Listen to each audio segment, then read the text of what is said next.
Uganda এবং বোরহান কি পারবে সুলেমান মৃধার লোকদের হাত থেকে রকেটকে বাঁচাতে? বিস্তারিত জানতে সম্পূর্ণ ভিডিওটি দেখতে থাকুন। আসসালামু আলাইকুম প্রিয় দর্শক, সবার কি অবস্থা? হাজির হয়ে গেলাম দীপ্ত টিভির নিবেদিত বকুলপুর সিজন 2 এর 712তম পর্বে কী সব ঘটতে চলছে তার অগ্রিম খবর নিয়ে। এই পর্বে আপনারা দেখতে পারবেন নিগারকে দেখা যাবে সে রকেটকে আটকানোর কথা শুনে এবার অস্থির হয়ে যাবে এবং লীলাবতীর কাছে যাবে কিছু একটা করবার জন্য। তখন লীলাবতী নিগারকে প্রতিশ্রুতি দেবে যে নিগার যেন কোনো টেনশন করে না। লীলাবতী অলরেডি উগান্ডা এবং বোরহানকে পাঠিয়ে দিয়েছে রকেটকে উদ্ধার করবার জন্য। আর এইসব কথা শুনে নিগারকে দেখা যাবে সে একটু প্রতিশ্রুতি পাবে। আর অন্যদিকে বোরহান এবং উগান্ডাকে দেখা যাবে তারা রাতের বেলা রকেটকে উদ্ধার করার জন্য নেমে পড়বে এবং রকেটকে যে স্থানে আটকে রাখা হয়েছিল সেই স্থানে চলে যাবে। সেখানে গিয়ে দেখবে একটা লোক, অর্থাৎ সুলেমান মৃধার একটা লোক রকেটকে মেরে ফেলবে। আর ঠিক তখনই রকেট তার কাছে অনেক রিকোয়েস্ট করবে সে যেন রকেটকে না মারে।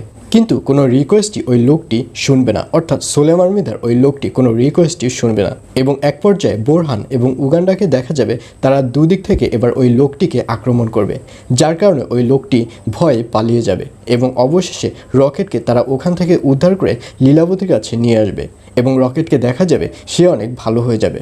রকেট লীলাবতীর কাছে প্রতিশ্রুতি দেবে সে জীবনে আর কোনো অন্যায় কাজ করবে না এবং এক পর্যায়ে রকেটকে দেখা যাবে সে লীলাবতীর সাথে আবার নতুন করে কাজ করা শুরু করবে। আর অন্যদিকে লীলাবতীকে দেখা যাবে সে এবার নতুন গেম খেলা শুরু করবে।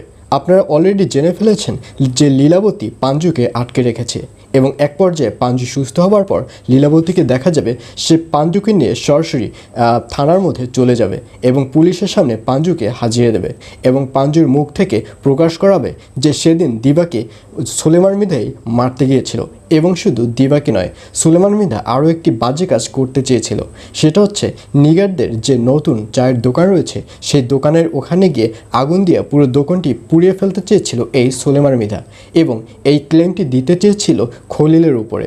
আর এইসব কথা শুনে পুলিশের লোকেরা খুব ভালো করেই বুঝতে পারবে যে এই সকল অপরাধের নাটের গুরু হচ্ছে সুলেমান মৃধা এবং এক পর্যায়ে পুলিশের লোকেরা এবার সুলেমান মৃধাকে অ্যারেস্ট করার জন্য বেরিয়ে পড়বে। আর এছাড়াও থাকবে আর আশ্চর্য সকল ঘটনা।